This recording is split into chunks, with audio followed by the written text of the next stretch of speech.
մի քանի խոսք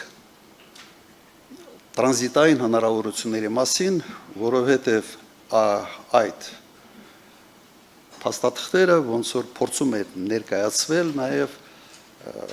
Խաղաղության խաչմերուկ այդ թեզի շրջանակներում, չէ, դրա իբրև շարունակություն կամ գործնական քայլ։ Նայեք, յուրաքանչյուր երկրի տրանզիտային ներուժը բաղկացած է 3 մասից։ Առաջինը դա երկրի աշխարհաքաղաքական դիրքն է, երկրորդը դա ռելիեֆն է, եւ երրորդը ճանապարհային ցանցերի վիճակը, որակը, զարգացվածության խորությունը եւ այլ եւ այլ։ Հիմա երկու առաջի պայմանը դա պարտադիր պայման է։ Եթե այդ պայմանները կան, ապա երրորդը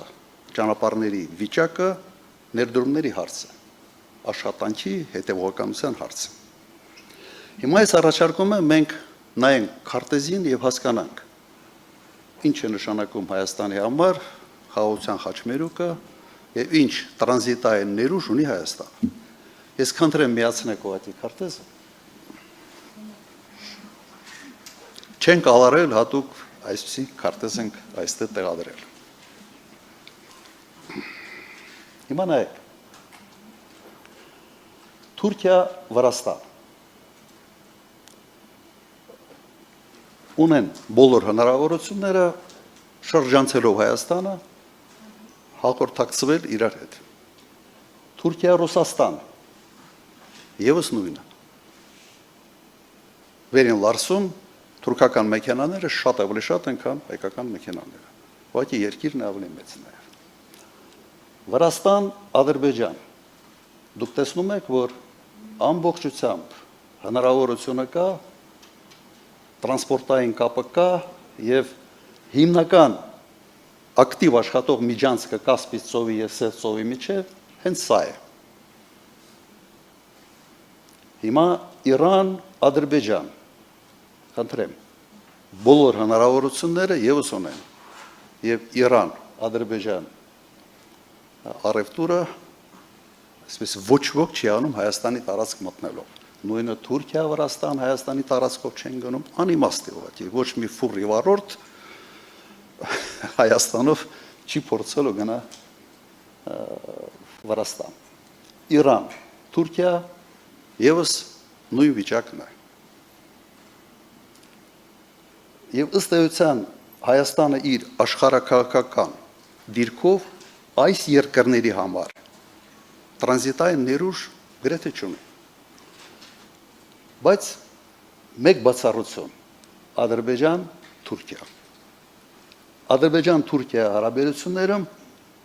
ենթադրվող միջանցքը իսկապես էական նշանակություն ունի։ Եվ այդ նշանակությունը ունի մի քանի բաղադրիչ։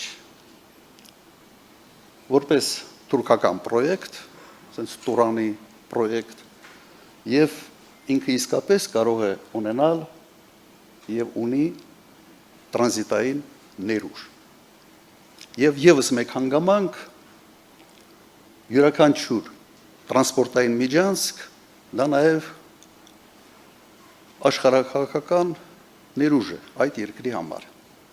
աշխարհաքաղաքական գործոն։ Եվ ինչ ենք մենք տեսնում։ Հայաստանի տարածքի միայն այն մասը, որը ունի տրանզիտային ներուժ, տրվում է Միացյալ Նահանգների երկարատև պայմանագրով կառավարման։ Դուք հասկանում եք, տրվում է Միացյալ Նահանգներին միայն այն հատվածը Հայաստանի Հանրապետության, որը ունի իր մեջ տրանզիտային ներուժ, նաև աշխարհաքաղաքական կշիռ։ Հասկանալի է այս հատվածը։ Հիմա շարունակենք։ Ինչ ակնկալիքներ մենք կարող ենք ունենալ այս Տրամպի ճանապարհից։ Սա է։ Եվ ինչն է մեր շահը այստեղ։ ինչը կարող է լինել մեր շահը։ Առաջինը, եթե երասխ, ջուլֆա, Իրան երկաթուղին սկսի աշխատել, մենք կստանանք երկաթուղային կապ Իրանի հետ։ Եվ եթե երկաթուղի կապը նաև դեպի Ռուսաստան, Ադրբեջանի տարածքով։ Այդ երկու գործոնն են միայն հետաքրքիր Հայաստանի Հանրապետության համար։ Եթե այս երկու բանը Հայաստանը չի ստանում, ամբողջ պրոյեկտը անիմաստ եւ վտանգավոր պրոյեկտ է Հայաստանի Հանրապետության համար։ Հիմա նայեք, ինչ կարգի ռիսկեր այստեղ կան։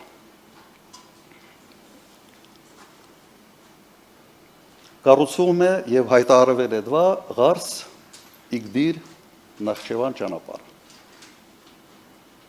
Երկաթուղին։ Ինչ է սա նշանակում։ Նշանակում է, որ երկաթուղային կապը այս միջանցքով Ադրբեջան, Նախճեվան եւ Թուրքիա կարող է անխափան աշխատել, բայց կապը Հայաստանի հետ կարող է չաշխատել։ Դուք պատկերացրեք, այս փաստաթղթերը սկսում են կյանքի կոչվել, Ադրբեջանը կառուցում է Թուրքիան է կառուցում, Ադրբեջանն է վերակառուցում այս կտորը եւ չի վերակառուցում կապը Հայաստանի միջև Հայաստանի Հանրապետության սահմանը։ Ինչ ենք ունենալու։ Ոչինչ։ Զորոյական վիճակ Իրանի հետ կապի հաստատման գործում եւ Ռուսաստանի հետ։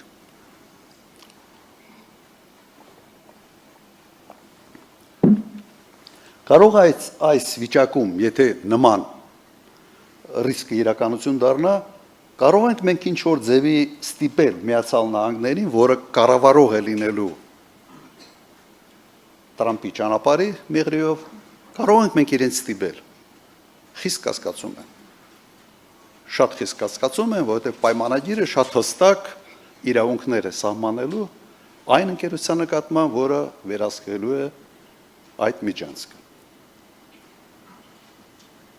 Հիմա ինչ էր կարելի այստեղ անել։ Ես կփորձեմ, որովհետև լրագրողները նաև սիրում են, թե չէ հարց տալ, իսկ դուք ինչ կանեիք։ Այդ հարցը ասենց մշտական հնչող հարց է։ Ինչ էր կարող անել Հայաստանը։ Կարող էր պնդել, որ Տրամփի ճանապարհը լինի ոչ թե 42 կիլոմետրանոց, այլինի առնվազն 4-5 անգամ ավելի երկար մինչև երասխը։ Եվ այդ դեպքում նույն պայմաններով կողմերի համար այդ դեպքում պատասխանատվությունը կլիներ հենց Միացյալ Նահանգների վրա այդ միջանցքի, այդ ամբողջ ճանապարհի անխափան աշխատանքի։ Հեշտ էր սրան հասնել, այո հեշտ էր, որովհետև Միացյալ Նահանգների շահը այստեղ ակնհայտ երևում է։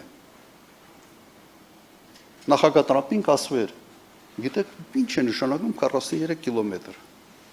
Տրամփը սիրում է ամեն ինչ ավելի մեծ, այսպես խոշոր, ավելի տպավորիչ պրոյեկտներ, մենք առաջարկում ենք ավելի մեծ պրոյեկտ, ավելի հետաքրքիր, իսկապես խաչմերուկ եք դառնում այս կարևոր հանգույցի վրա։ Եվ այդ պարագայում Ալիևը ստիպված պետք է լիներ ճանապարհներ գտնել կամ հետաձգելու կամ մերժելու։ Այսպես դեկորացիայի դերում կլիներ Հեյդար Իլհամ Ալիևը։ Կարծում եմ սա պարզ բան է։ Ինչու չի արել Նիկոլ Փաշինյանը։ Որովհետև ինքը Հայաստանի մասին չէր մտածում։ Ինքը մտածում էր նկարի մասին, որը կարելի է շատ ակտիվ օգտագործել ներքաղաքական նպատակների համար։ Իդեպ, ես էլ նկար ունեմ Սպիտակ տանը, օրինակ Կլինտոնի հետ, ստորագրությամբ,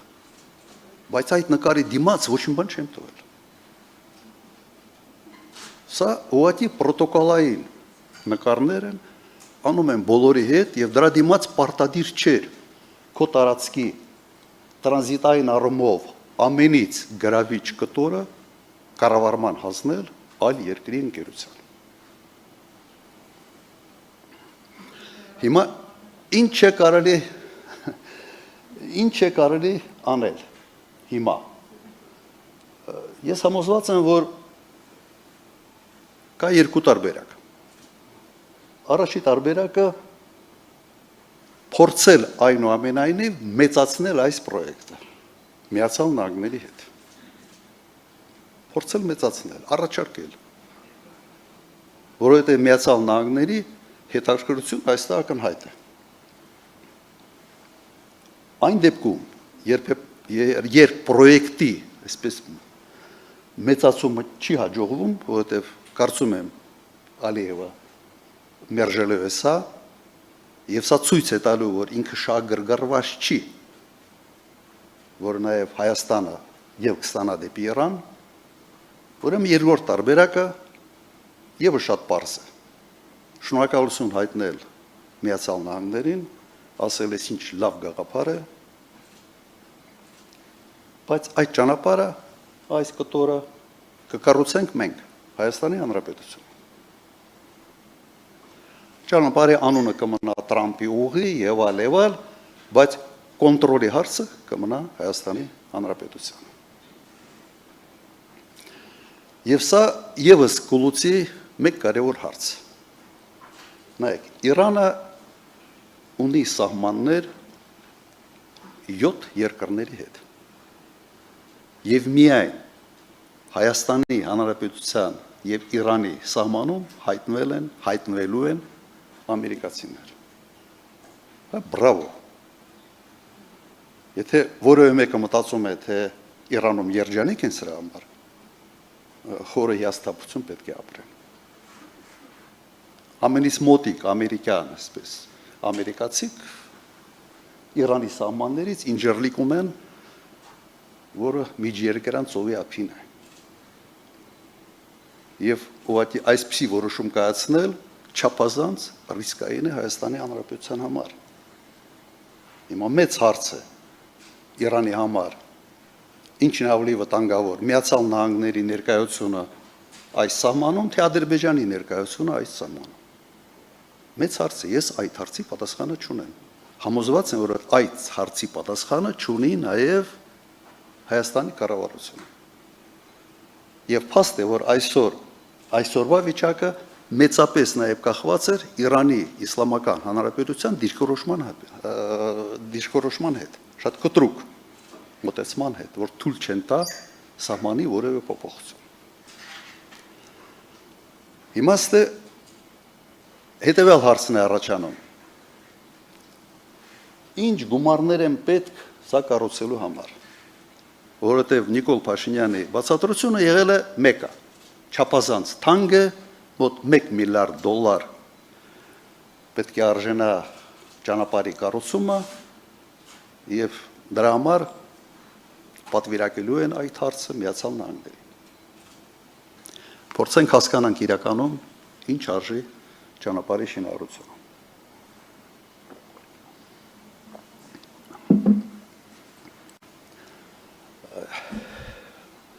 17 թվականին մենք Հայաստանի համահայկական հիմնադրամը կառուցել է Վարդենիս Մարտակերտ ճանապարհը։ Ընդհանրապես այստեղ 114 կիլոմետր երկարությամբ։ Ինչքան փող է ծախսվել ձեր կարծիքով։ 17 միլիարդ դրամ, որի մի զգալի մասը կառուցվել է շատ ավելի բարդ տեղանքում, շատ ավելի բարդ եւ գրեթե զրոյից։ 17 միլիարդ դրամ մոտ $40 միլիոն։ 1 կիլոմետրը մոտավորապես $400,000։ Մի քանի տարի անցել է, դրան գումարենք սղաճը, արժեզրկումը, գումարների եւ մենք հաշվենք $500,000։ Դրան գումարենք ավելի լայն ճանապարհ, ավելի լավ, ավելի սիրուն, ներառենք նաև ԿՊ-ի օդկատները, որոնց մասին ուղղակի բոլորն են այսօր խոսում, թող այդ ճանապարհը 1 կիլոմետրը լինի $1 միլիոն։ 43 միլիոն դոլարով կարելի է կառուցել ավտոճանապարհ, երկաթուղային ճանապարհը կա, ուղղակի չկա ռելսերը եւ շպալները, եւս $43 միլիոն։ Հայաստանի կառավարության պահուստային ֆոնդը 65 միլիարդ դրամ է, $160 միլիոն։ Եթե 2 տարով վրա կամ 3 տարով վրա բաժանեք ու 1 տարի պարտիավաճառք չստանաք, ուղղակի նույնիսկ վարկ վերցնելու կարիք չկա։ Բալավ ամոթ չեք անում։ Հայաստանի ամենից գրավիչ կտորը հանձնել Միացյալ Նահանգներին, ստեղծել ռիսկեր Իրանի հետ հարաբերություններում, հեքիաթ պատմել $1 միլիոն ծրագրի մասին, 1 միլիարդ, երբ դու ունես հնարավորություն 2-3 տարում ուղղակի այդ ճանապարհը կառուցել։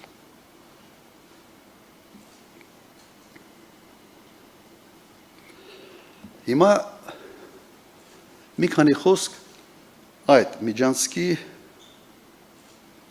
իրական կարևորության մասին։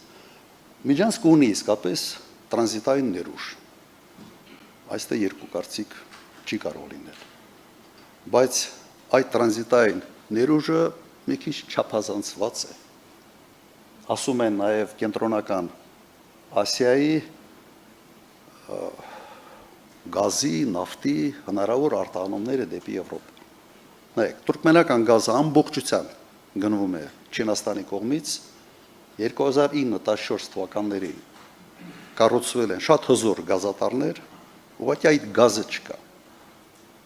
Այդ նավթն էլ չկա, որտեղ հասարակական նավթը շատ մեծ հաջողությամբ արտահայտվում է Ռուսաստանի տարածքով, Նավառոսիσκով դեպի Եվրոպա։ Չկան այդ պաշարները։ Գործող նավթամուղը Բաքու-Ջեյխան մոտավորապես 65-70%-ով է ծանրաբեռված հիմա։ Ավելի իրատեսականը հետևյալը։ Այս ճանապարհը իսկապես հետաքրքիր է Թուրքիայի համար իր աշխարհաքաղաքական պրոյեկտի տեսանկյունից։ Կապը Ադրբեջանի հետ, կապը Կենտրոնական Ասիայի հետ։ Ադրբեջանի համար չափազանց կարևոր է կապը Նախիջևանի հետ, կապը Թուրքիայի հետ։ Սա մեկ հանգամանք եւ այս ճանապարհը ավելի ճիշտ ոչ թե այս ճանապարհը, այլ ամերիկացիների վերահսկողության տակ գտնվող այդ միջանցքը չափազանց հետաքրքիր է նաեւ Իսրայելի համար։ Իրանի հետ ինձ ասենց երկարատև ծրագրերի իրականացման գործում։ Հիմա ինչ կարգի շահ, բացի այս վերջին նշվածից ունեն Միացյալ Նահանգները այստեղ։ Կենսական, տնտեսական շահեր Միացյալ Նահանգները այս տարածաշրջանում ուղղակի չունեն։ Դուք կարող եք նայել թվերը, առևտրի, չկան ուղղակի, չի երևում։ Ավելին, Միացյալ Նահանգները որդեգրել են շատ հստակ քաղաքականություն, զսպել Չինաստանին։ Երկու կուսակցության կողմից սա, այսպես ասենք, ընդունված քաղաքականության գիծ է, շատ հստակ։ Ալիևը հայտարարում է նաև Չինաստանում, որ այս միջանցքը չափազանց կարևոր է լինելու հենց Չինաստան-Եվրոպա առևտրի զարգացման գործում։ Հիմա այդ կոչված Սրեդիննի կորիդոր են ասում, միջին այդ սենց է գնում, շատ հավանական է, որ մի կտորներ, այսպես ասենք, մի մասը ապրանքների կուղղեն այս միջանցքով։ Եվ այստեղ չի բռնում Միացյալ Նահանգների շահը զսպել Չինաստանին եւ Միացյալ Նահանգների շահը, այսպես կառուցել միջանցք, որը հիմնականում ծառայելու է չինական ապրանքների արտահանման գործին։ Այստեղ եւս հարցեր է առաջանում եւ այդ հարցերը որոշակի եզրակացություններ է բերում, թե իրական նպատակը այս ճանապարհում Միացյալ Նահանգների հայտնվելը ինչի համար է։ Հիմա գիտեք, մի վիճակ է ստեղծվել, երբ չափազանց կարևոր գործոններ ուղղակի Հայաստանի Հանրապետությունը բաժանում է, Արցախը տանք Ալիևին, ինչ ուզում է Էրդողանը տանք, Ալիևը տանք, վաղ ասելու Մակրոնը ինչ ուզում է տանք, Տրամպը ինչ ուզում է տանք, Հայաստանի հաշվին մայր Տերեզա է աշխատում այս մարդը։ Տպավորությունը սա է։ Բարեբախտաբար աղջիկ չի ծնվել, ազգային խայտառակություն կլներ։